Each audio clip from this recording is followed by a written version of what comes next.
Et on retrouve notre expert David Derry en plateau. Vous allez nous présenter un actif. Et là, on va parler de Big Tech. Alors, comme son nom l'indique, c'est un portefeuille qui permet de s'exposer aux grosses entreprises de la tech. Exactement, donc nous chez eToro on propose des smart portfolios, donc des portefeuilles intelligents qui permettent une allocation sur des thématiques de marché bien précises. Donc, on propose toute une panoplie de marchés, ça va du cannabis aux énergies renouvelables, aux voitures autonomes, etc. Il y a vraiment plus d'une dizaine de stratégies justement qui sont proposées sur la plateforme eToro. Et aujourd'hui j'ai décidé de m'intéresser à Big Tech. Big Tech c'est un portefeuille qui va permettre à nos utilisateurs de s'exposer sur le marché des tech et sur les principales tech en matière de capitalisation boursière. Donc on va regarder les plus grosses capitalisations boursières de ce secteur-là et on va s'exposer. Alors c'est un peu directement un concurrent du Nasdaq, sauf qu'il y a moins de valeur que dans le Nasdaq. Sur le Nasdaq, il y en a 100. Nous, on en a choisi 25 dans ce portefeuille. Donc on va retrouver toutes les valeurs que les gens connaissent et suivent au quotidien. Donc des sociétés comme Amazon, comme Meta. D'ailleurs, on parlait juste avant de résultats d'entreprise. Meta va aussi publier ses résultats et c'est très attendu par les investisseurs parce que c'est les premiers résultats qu'ils publient avec le changement de nom. Avant, c'était Facebook et c'est la première fois qu'ils vont publier un résultat en tant que Meta.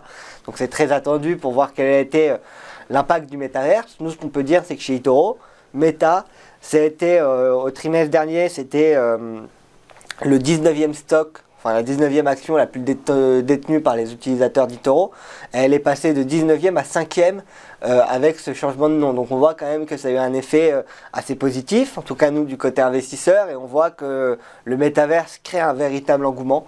Donc on verra, ce sera intéressant de suivre Meta. Mais c'est aussi une entreprise qui fait partie du portefeuille Big Tech, avec bien d'autres, hein, Alibaba, Nvidia, Apple, donc vraiment toutes les grosses sociétés tech. Il y en a 25, donc je ne vais pas citer les 25, ça sera un peu long, mais vous pouvez aller le voir. Le portefeuille il est disponible et accessible à tous sur eToro. Le minimum d'investissement pour ce portefeuille il est de $500. Donc à partir de $500, vous pouvez vous allouer sur tout le portefeuille. Donc voilà, vous allez être exposé. Donc si vous voulez voir le montant sur lequel vous serez exposé, vous pouvez regarder dans valeur. Et là dans valeur, vous voyez que la plus grosse valeur du portefeuille, c'est Amazon, qui représente à peu près 9% du portefeuille, suivi par Meta, donc comme je le disais. On va voir après Alibaba, Apple, Nvidia. La plus petite allocation du portefeuille, c'est Oracle, qui est alloué à 2,12. Et donc voilà, il y a 25 sociétés comme ça, avec des stats qui sont plutôt correctes. Alors, on a un début d'année compliqué. On perd 7,84%, on perdait un peu plus de 10% d'ailleurs d'ici il y a quelques jours, ce week-end. C'est juste qu'hier, on a bien rattrapé tout ça.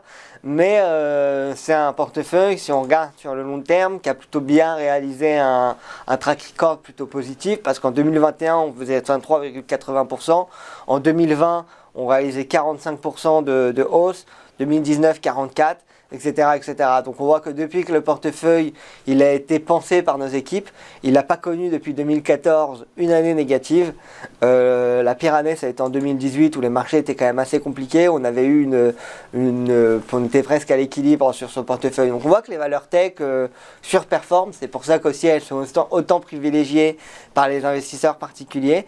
En plus le drawdown est assez maîtrisé sur la stratégie. Donc le drawdown c'est la perte maximum. Si vous avez copié la stratégie au pire moment de l'année, vous auriez perdu 16,32%. Donc sur un investissement de $1000, vous auriez perdu 163 euros, enfin $163 en l'occurrence. Ça limite. Après, ça peut être plus important que ça, mais ça donne une idée. Ce qui est important en bourse, c'est toujours de regarder la performance par rapport au risque. Donc quand on voit que là, par exemple, sur l'année 2021, on réalise 23,80% de hausse, il ne faut pas oublier qu'on a réalisé une perte, la plus grosse perte qu'on aurait pu réaliser, elle aurait été de 16,32% avec ce portefeuille.